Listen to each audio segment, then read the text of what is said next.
6 or something. He's a good lad, wasn't he? He was really good. Yeah. So is he the one you favour most of all? I'd say out of all, I mean, Rasputin, I don't understand why you got, like I said, I don't know why they made a book on him. No. He just didn't deserve it. No. Che Guevara, you know, he had his time, I suppose, and did a bit good for certain people. Sure. Sorted Cuba out. Yeah. Doesn't really affect me. No. Hitler, I mean, enough said. Yeah. Bad bloke. Churchill sorted it all out. Yeah. And like I So said, your favourite out of the four of them, the of all those four, is Churchill. yeah. I think it's Brilliant. Brilliant. I agree. I agree with you. I think. What I love with your kind of sort of summary of these people's incredible lives is the way that it's almost like I remember in Lookin' magazine. I don't remember Lookin', it was the Junior Yeah, I TV remember Times. Lookin'. They used to have half a page which was a comic strip summarising someone's life. You might have, say, 5-star, the story of 5-star. Yeah. And he'd have a picture. I always remember the Roger Moore one Yeah. was a picture of, like, Roger's parents. It was like, Roger Moore was born in 1930, Picture of Roger's parents. Roger grew up during the war. Picture of Roger running down the street, right? Yeah. This is a school kid with a Spitfire coming behind him like it was going to try and shoot him. Mr. Smith, surely. Exactly, Mr. Smith, yeah. Roger took up acting. Picture of Roger, like, acting. Yeah. Roger became James Bond. Roger's now a popular, star in his own right, and does a lot of work for charity. Brilliant. It summed up the whole thing in kind of I think 5 they used to have that in one of the TV Times or the Yeah, I Sun. think they may have. I remember sort of when it was Tina Turner. What's it? Born Sarah May Bullock. Then it was Nutbush City Limits. Stop hitting me, Ike. Yeah. And then you're simply the best, and that was it. Exactly. It's great. And that's very much what the how your summary of great events is. But I'd say if you didn't know about Churchill, you've learnt a bit today. I was also, can people call in to all these you fellas want. taking cocaine? What's I the- think I'm right. What's the It's number? 08700 800 1234. Yeah. Give us a call, XFM 104.9. Did Winston Churchill and various other dignitaries take coke during the war? During the war, saying up for the war effort, but the emergency summits and meetings, I think it was. I think it's been documented. I could be wrong, and let me tell you now, it's not happening today.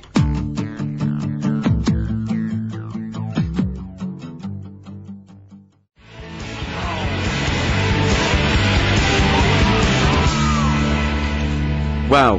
Pete, you're on there.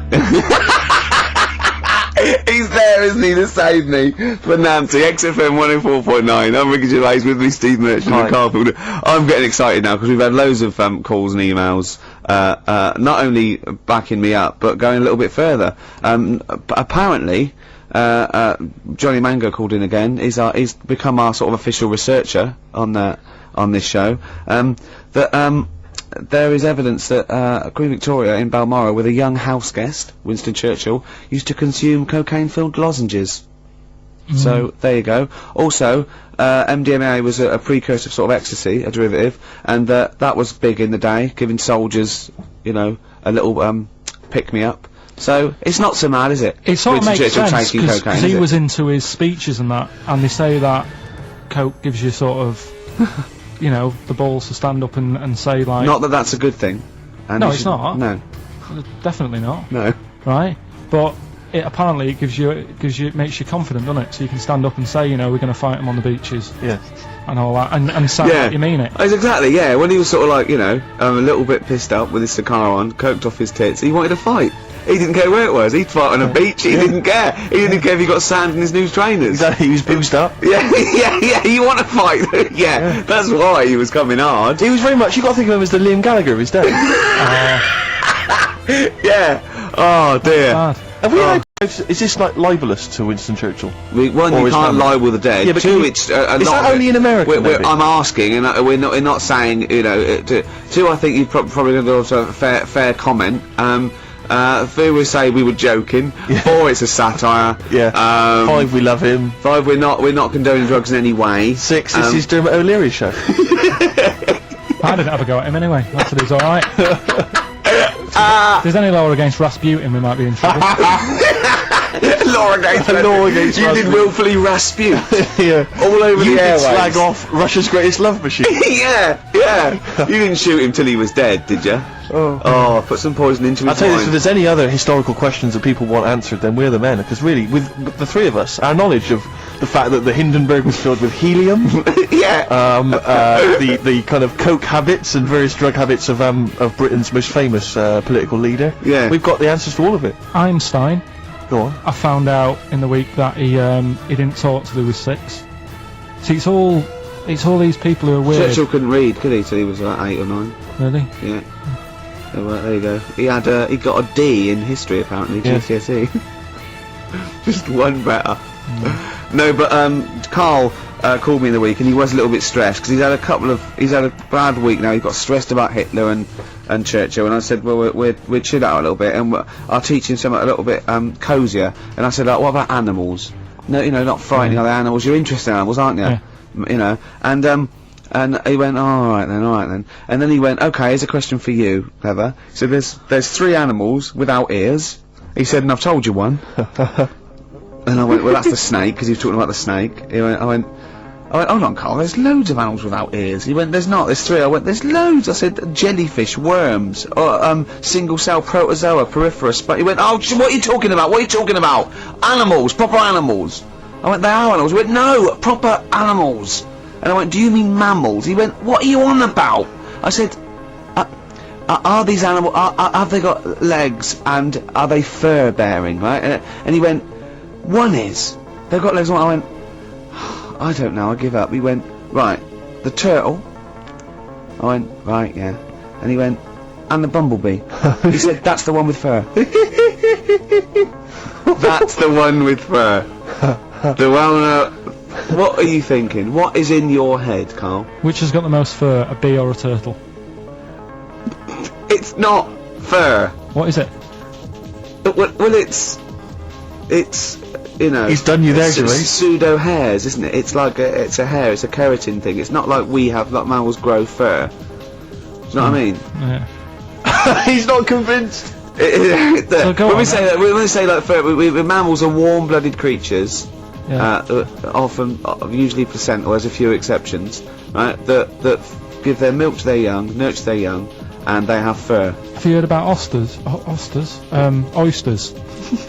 They're 1 minute they're a man, then they're a woman, then they're a man again. Like Eddie Izzard. Now that's libelous. He's a transvestite, could I say? He's not a transsexual. Let's say that straight away. I'm retracting that. Right, go on then, give us What? some more facts. No, I've got you Aesop's Fables. No, but you had some more facts you told me that were dead good. I just wondered if Steve knew them. What? What do you want to know? The ones that you read out to me. You had one about the spiky thing. Go on. Porcupine. Give me a clue. How many spikes has the porcupine got? Dunno. How many was it? I think it was about 10,000. But these aren't the most interesting facts, are they? It's alright. It's alright though, isn't it? Yeah. And he went, but how can they say that? You could say that, you know, we've got a certain amount of hairs in our head. I went 100,000 average. He went, yeah, but I haven't. So how do we know that porcupine that they've counted is the same for all of them? Might have had alopecia. yeah, he might be a particularly hairy one. You know what I mean? Right, you've got to learn. Do you know what a fable is? I tried to explain briefly. Do you know what a fable is? Got a rough idea. Okay, it's a thing that uses sort of metaphor, analogy, just to explain sort of morals. I mean, they're very old for a start, and it's all. I'll give you an example of one. A quick one. Oh, the one about the dog with 2 bones. He goes to a dog's got a bone. He sees a reflection in the lake, and he thinks, oh, that dog's got a nice bone.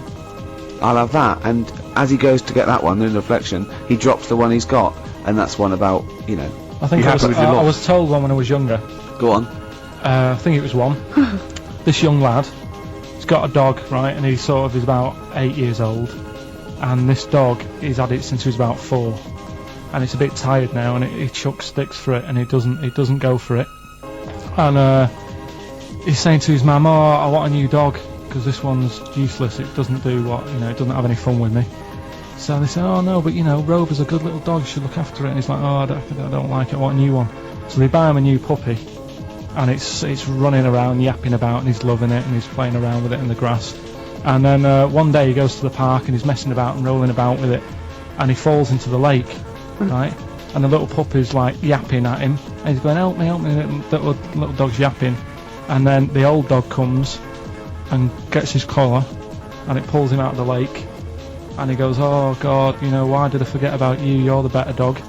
and he loved that one again rather than the puppy. I got a feeling that was Lassie. Well, yeah, that was an episode of Lassie. What's the moral? What's the moral there, Carl? What's that telling? What's that explaining through analogy? Sort of, don't forget the old. Look after old people. I remember there was one I heard once about a young boy who got trapped in a lake inside a cage. But he loved his trainers so much. He wasn't going to get them wet. But even though he had to get out there, and even though he thought that was the important thing because it's material value, he actually drowned, and the trainers were no good to him then. Star Sailor.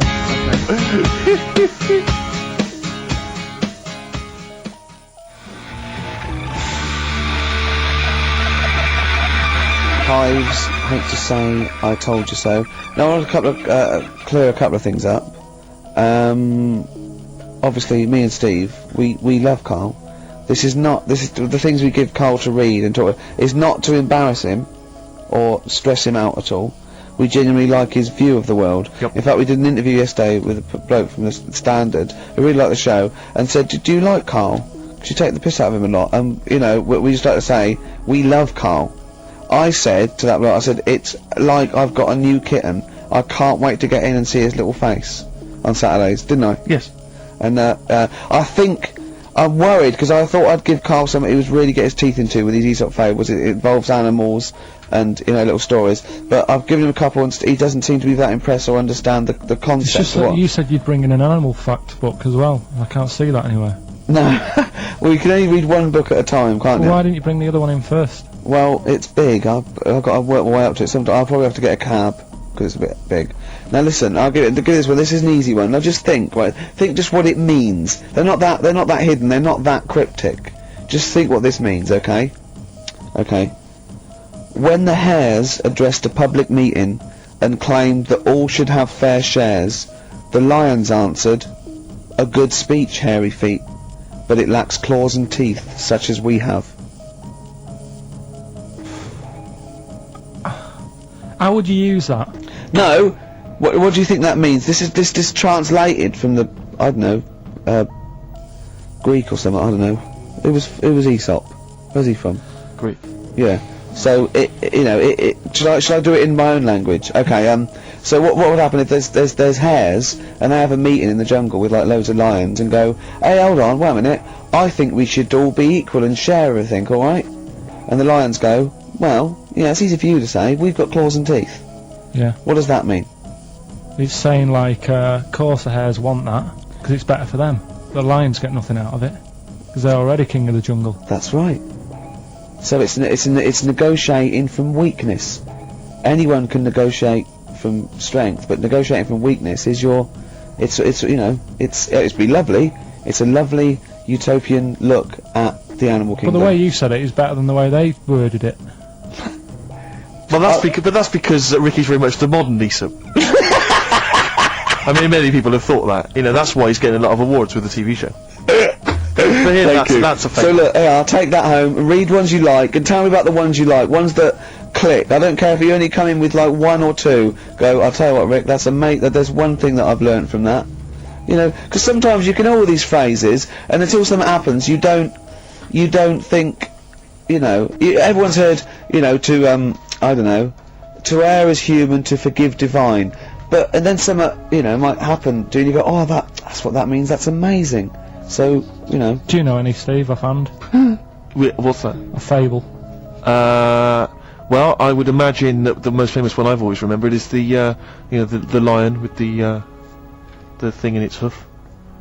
Do you remember that? Paw. The lion, yeah, with the spike in its paw, and a smaller animal gets it out for it, but it still attacks it anyway. Well, that's life, isn't it? Well, I read one the other day actually, which was very interesting. It was one that the famous film director Orson Welles said. Oh yeah. Which he said apparently there was a bear going across a lake, wading through the lake, and a scorpion said, "Well, let me go on your back, will you? Come on, just let me go on your back. We'll go across. It'd be brilliant." He goes, "Well, no, you'll just sting me." You go, "Don't be stupid. If I sting you, you'll die, and we'll both drown." And he goes, "Oh, fair enough." Who was doing the stinging? The scorpion. Right, okay. And the bear's wading through the water. Yeah. So the scorpion jumps on the back, and they wade through the water, and halfway across, the scorpion stings the bear. And the bear goes, "Well, we're both going to die now." He goes, "Yeah, it's my nature." I thought he was going to say, "I can swim." Oh, you're the best. What's the one about, Does that mean anything to you? It's my nature, i.e. You know, that's in my nature. That's the way it is. That's what I do. Yeah, I'm a scorpion. Yeah, one of my favourite ones. These don't mean anything to you, do they? I mean, one The thing is little you're not impressed by them.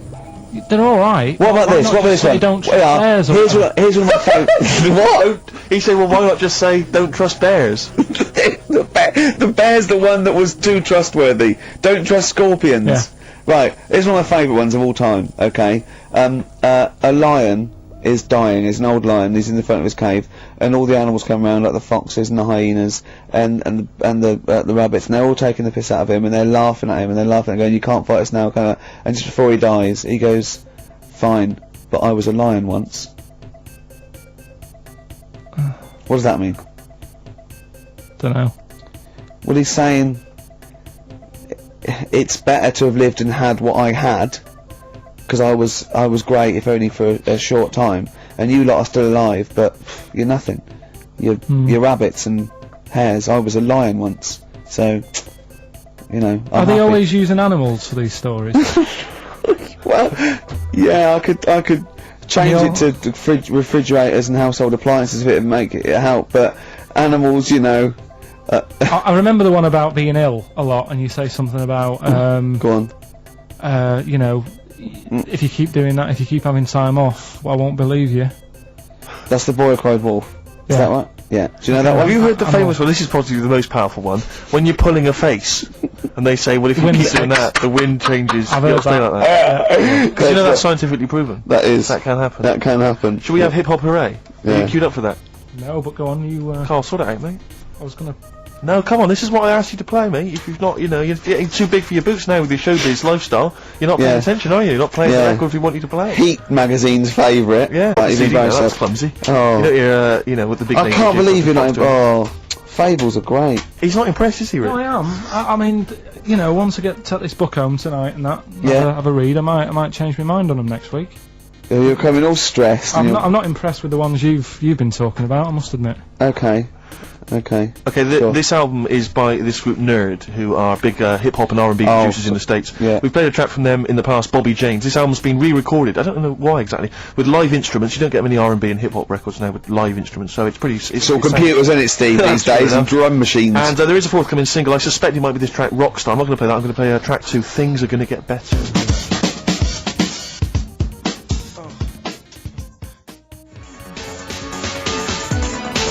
No order. Here to stay. Sadly, we're not here to stay, Steve. We've only got about 2 more minutes. That's true enough. Yeah? Well, I think that's just time for some interesting facts that Johnny Mango, our researcher from losecontrol.com, has emailed us. A few familiar ones, favourite ones of yours, I think. Go on. Any ones I don't know, though? I think you know this one, don't you? A pig's orgasm lasts for 30 minutes. I know. And a pig can't actually look directly up. Wouldn't can thought look so after directly up. 30 minutes of coming. No, absolutely. Eddie, be careful here. That's incredible. Remember what happened to Tom Bins? Go on. Humans and dolphins are the only species that have sex for pleasure. Bonobos do as well, they've rediscovered. Which is a Bonobo? Yeah, a bonobo? a chimpanzee, like a chimpanzee. Right. So, yeah. So it's 3 now. Can't believe dolphins are getting They're more 3, active. they're all at it now. Dolphins get Yeah. Polar bears are left-handed. Yeah. So, yeah. Extraordinary. I don't quite know how they worked that out. Did they give them spelling tests? Or writing tests? Oh yeah, they probably just do. It's probably the paw they use to hide up the black nose during a hunt. Of course, Yeah. of course. Some lions mate over 50 times a day. Yeah, not every day of the year. Okay, they don't do that every day. No. Okay, because No. again, I'm worried. No. It's like, you know, I didn't think that dolphins... What day of the year do you do it 50 times? What is it? It's coming up to it. It's April, isn't it? You'd like to get out there. I have a special day, yeah. Yeah. Maybe we could coincide that with the balloon event. It'll just be me quietly humping in the corner. Volunteers, welcome to email now, you know. And all the proceeds go to charity. If you are a desperate lioness. Exactly. Yeah. Butterflies taste with their feet. I didn't know that. Interesting. I didn't know that. That is interesting. But they don't eat much, do they? Because they only live a day. Good point. They wouldn't need to eat. An ostrich's eye is bigger than its brain. Yeah, I knew that. Yeah. That's extraordinary. That is, yeah. And the But Carl, how big are your eyes? cruel.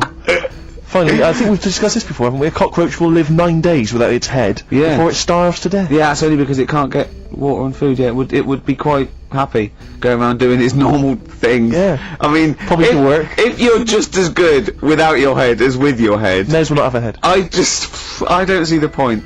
Well, that was thanks to Johnny Mangler there of what's his website called?